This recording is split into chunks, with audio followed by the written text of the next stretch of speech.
Good morning, welcome back. I'm doing a little Q&A this morning in my kids' playroom slash homeschool room because it's the quietest little spot in the house and my home is still sleeping, and so this is how I can get things done. So I have a couple questions here. First, how do you respond to Christian women that complain about their husbands and kids?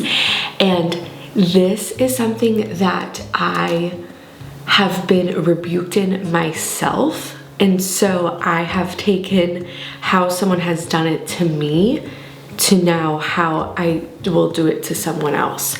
And it's not, when I say rebuke, it's not like I'm over here like, stop that. It is more so because most of the time I feel like people don't realize this is what they are doing. And so I had, for example, I had a friend who was over and she had a toddler that was very clingy, and she just kept complaining about how like she couldn't have a conversation with me, and how anytime she tried to leave the room, or like it was just, I could tell she was just getting really frustrated by the clinginess of her daughter. And what I said was to my children and my daughter was, isn't it so beautiful how much her daughter loves her, that when she leaves the room for even a second, her daughter notices. Her daughter finds so much love and safety in her mother that she can notice it immediately when she's gone. And what a beautiful bond and love she has for her mother. And so I wasn't even necessarily saying it to the mother. I wasn't even like, I think I was just shining this in a light, in a different perspective, in a different way. And literally like 6 months later, she told me that changed her life. And I didn't even mean for it to be a rebuke or a correction. I was just expressing what I was witnessing. And in my eyes, I really did see it as a toddler who was genuinely so in love with her mother and found so much comfort in her mother that she noticed within seconds that her mother was gone. And I thought it was so beautiful. And so I was just like stating a fact, or like just stating something that I had noticed. But in the midst of that, she completely changed the way that she was viewing that, because she was seeing it in a negative light. And so I think we really have to pray and discern with every single situation, because it's going to be so drastically different, especially in the context of talking about husbands. I feel like that one is a little bit trickier. So I would just pray for wisdom. There has been a time where I did just tell someone that the way that they were speaking, I didn't find that what I did instead is, because sometimes I will do this too, and it also totally depends on how close you are with your friend. If this is the first time that you're hanging out with someone, I don't know that it would be the most wise and discerning thing to rebuke them in that moment, unless you felt really called by the Spirit to do that.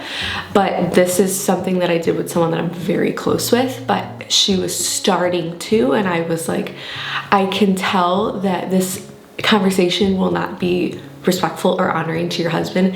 Can we switch conversations, or can you wait until you're able to do it in an honorable and respectful way? I would love to give you wisdom, but I want to make sure that we're not gossiping. And so even just something like that, I feel like cutting it off before you even notice, before it goes too far or too late, is also really wise. But then again, when you have kids and you're doing play dates and stuff, sometimes it's hard for those things to go. Someone asked, how long will your break be after the new baby? Generally, I feel like I do like a month. 3 to 4 weeks. It totally just depends, but that is like such a crucial time for me. My last postpartum was really, really, really difficult. In those first couple of days, it's like with every baby you have, your afterbirth pains get more and more intense. And with that last one, it was really, really, really, really intense, and I am preparing myself for it to be even more intense. And I feel like because my labor was so quick and so fast, I was like in a lot of like physical body pain afterwards. But it all just ends up being a blurb anyway. So yes, I will probably just end up a month or so is generally what I do. Maybe I'll do less, maybe I'll do more. I don't know, it totally depends on how I feel, but I don't like being online at all postpartum. I find that it's not fruitful, and I would much rather have those moments be with my babies. And what I actually do, because I just generally don't want to be on my phone, but I want to capture those moments, is I got our family a little handheld camcorder. In the past, I've given my kids disposable cameras. They all got disposable cameras. I had a disposable camera. And then my kids also have like mini little cameras, so they can like photograph their point of view of meeting this baby and having this like newborn bubble that I'm like so obsessed with. But the new camcorder thing will be new because I want to document all these things but not feel like I need to have my phone with me. What years have been the most and least challenging in marriage thus far? That's a great question. I don't really know. Our 7th year of marriage was a year that we really had to, I'd say, try in marriage. That was the year that we welcomed our 4th and we moved.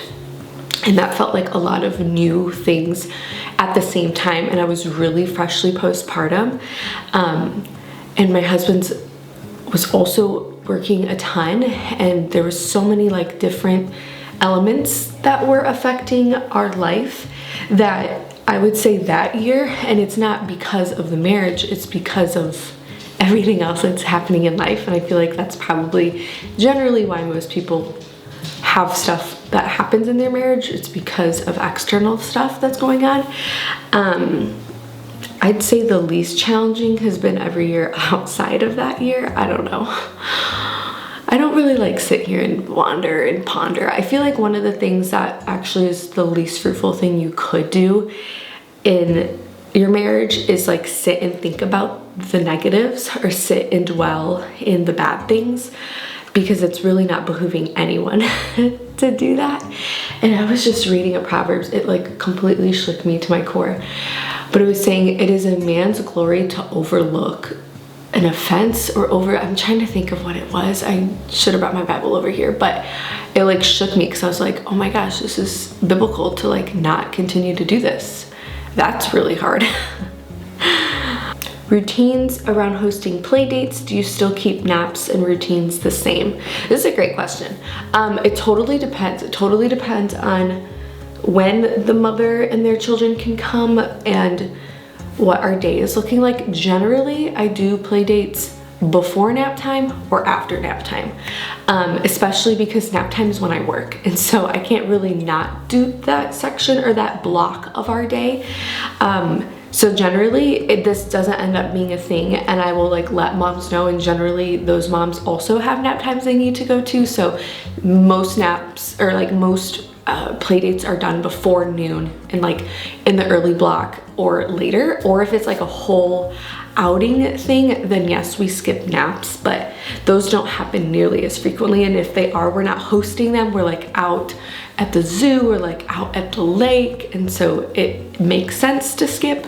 But if we're like at home, generally people are gone before naps or they come right after naps. So that's how I've negated that. In your homeschool tips, I was just thinking about this yesterday because we have started the new school year. We start like ahead because we do school throughout the entire year, and because I'm having a baby later in the summer, it just made sense for us, and this is just what we've always done. But my biggest tip, and this is what I was mentally telling myself yesterday, it's like treat each day like that day and celebrate each day that you get it done, because it's so easy to get consumed by what the whole year is supposed to look like and all that needs to be done in the whole year, that it can be so overwhelming to see what you need to tackle and accomplish for each child, that I find taking it day by day and celebrating each day that you are able to complete another day of homeschool is a really big deal. Like yesterday I was telling myself, like, we did it for another day. Like, we did it today. We did another day of homeschool. And I find that that has been so helpful, especially if you're homeschooling multiple children, because we're just about to start homeschooling our toddler. And so it's going to add 3 people into the mix. But it's also exciting. And I find if you get overwhelmed by the idea or thought of having like all of this to deal with, taking it day by day, asking the Lord for wisdom and discernment is so helpful. There was a season where I was asking the Lord, we had one child who was struggling with something, and I remember that night I had a dream, and the Lord just showed me that child being able to do this thing so well and fully and completely and like above anything I had ever expected them to be able to do. And it just brought me so much ease, because I think because like I'm a first-time generational in our generation to homeschool, I want to always do really well and always excel and always be ahead and this and that, because not that I feel like I need to prove myself, but it's just so exciting to us and our kids just really enjoy it. But there are some things that are going to be harder or that we're gonna have to work on longer, and that's like the whole reason why we do it. But it felt like a really sweet little kiss from the Lord to have this dream, because it brought me so much ease to know like, okay, they are going to figure this out. Like, we don't have to keep belaboring this. It's just gonna take a little bit longer, and we just need grace in this area, and we're gonna try different techniques, and we're gonna try this, and we're gonna try that.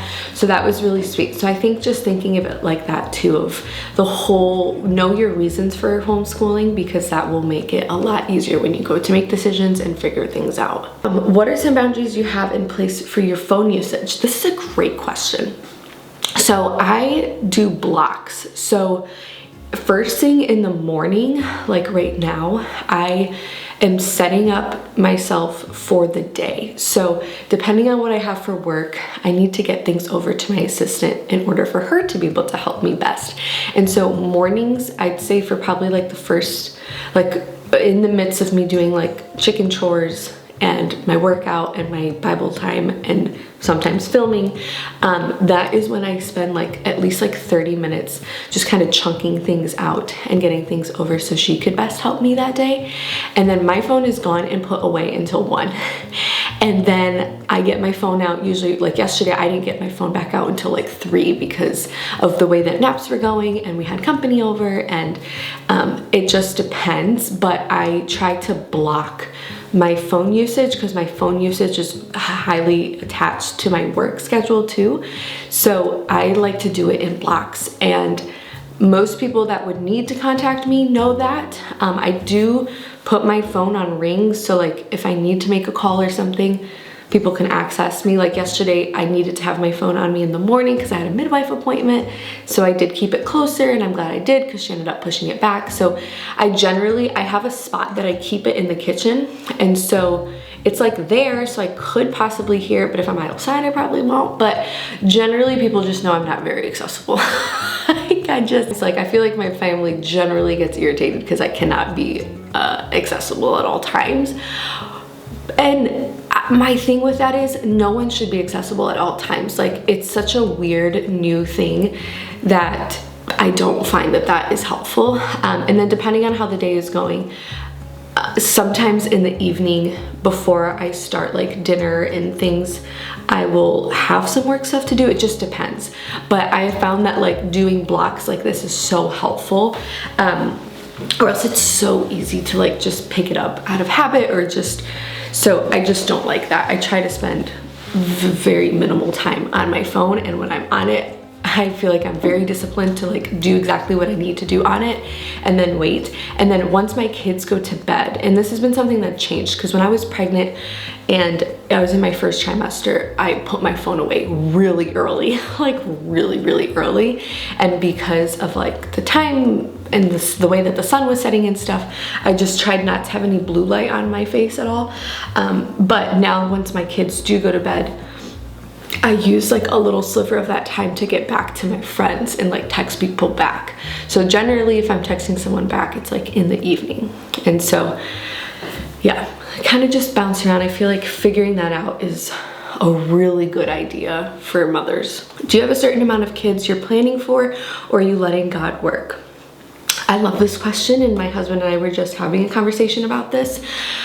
I was like just weeping over this because I'm just so grateful and thankful for my fertility and like how I've been able to conceive so easily, and that we have such beautiful children, and 4 and Lord willing 5. Like, it is just not something that I ever take lightly, or something that I see as like expected, or like, I don't know. I am just so thankful, like that, and that is such an understatement too.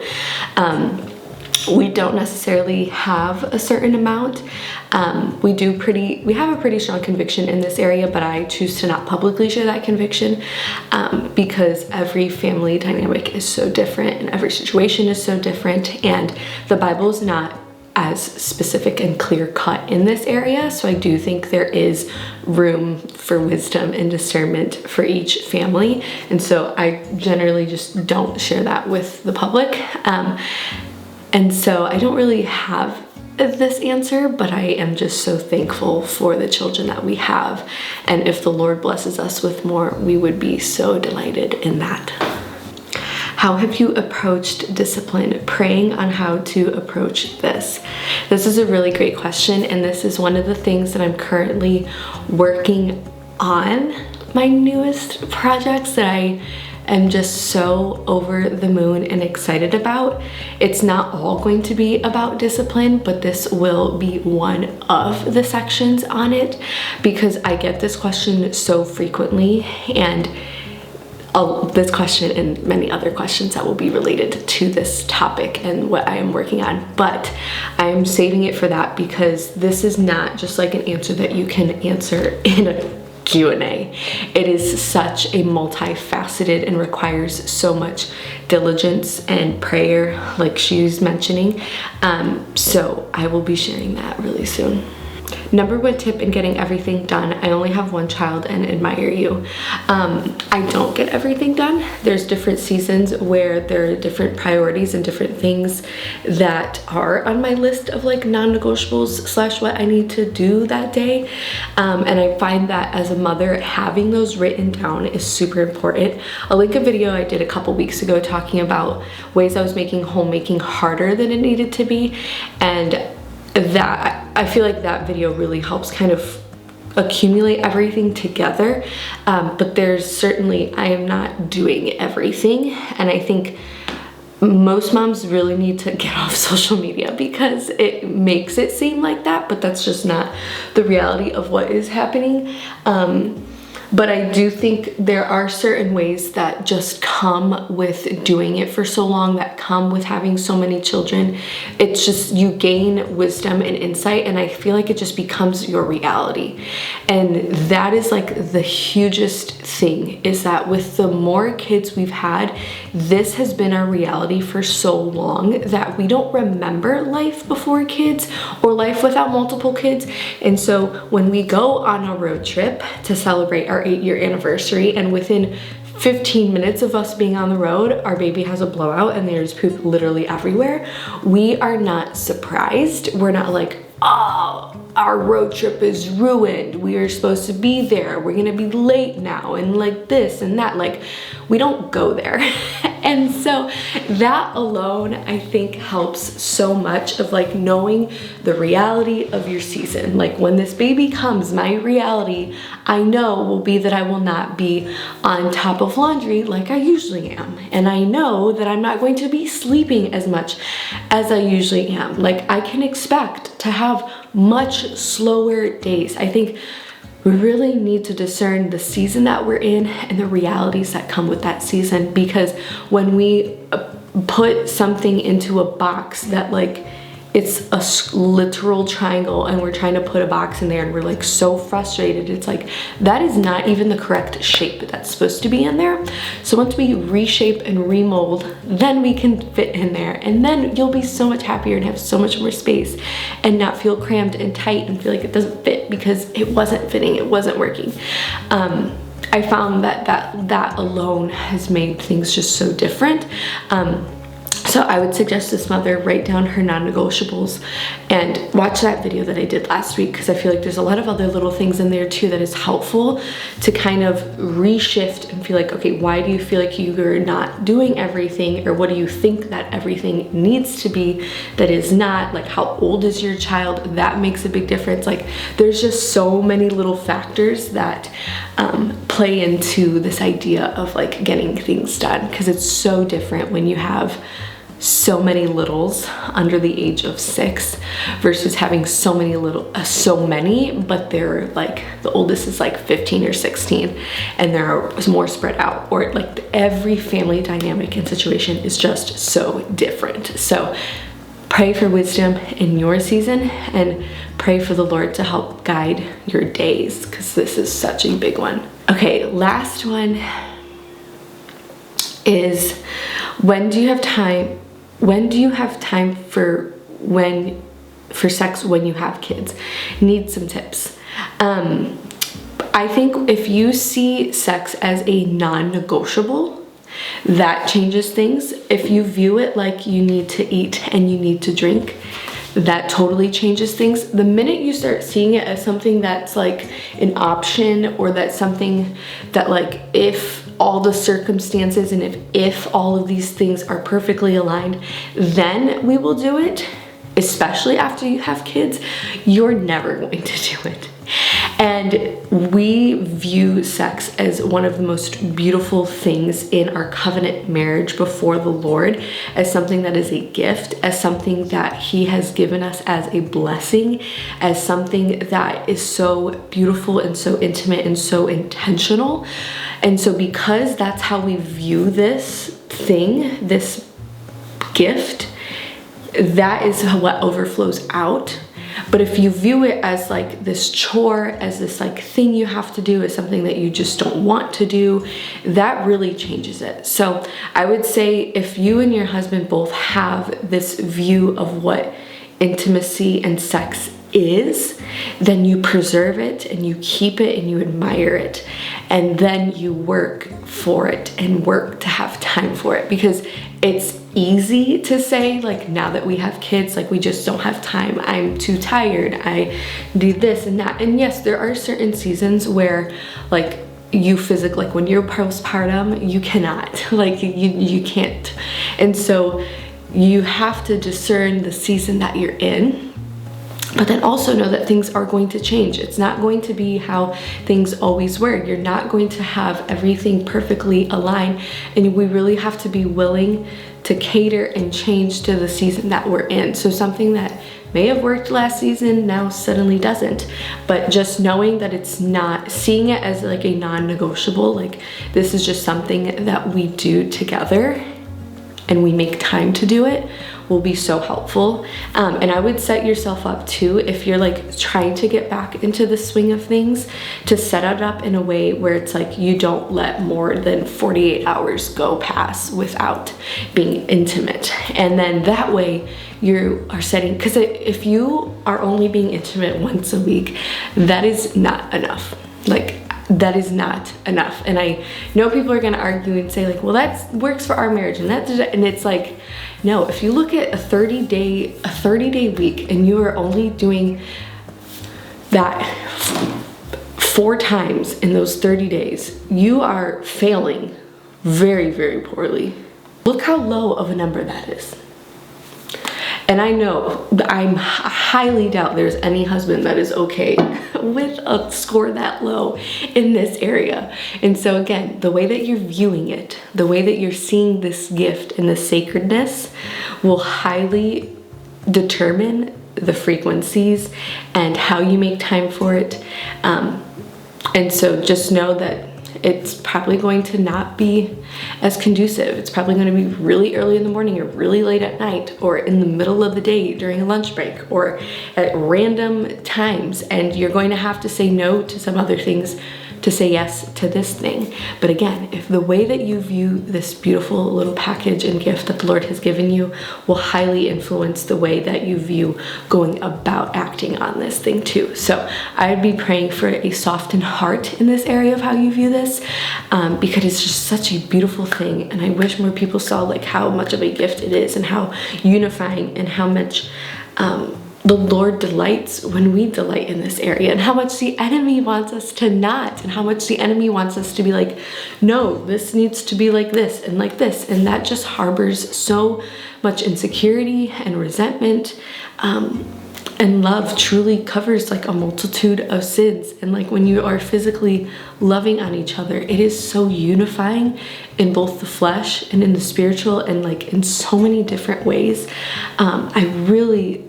The Lord has taught me so much about this, and I think it's so beautiful, and I think it's such a gift, and I think it needs to be prioritized even more so when you have kids. Even something as simple as making out during the day. I feel like that is something that is so helpful, is to make sure you're making out during the day.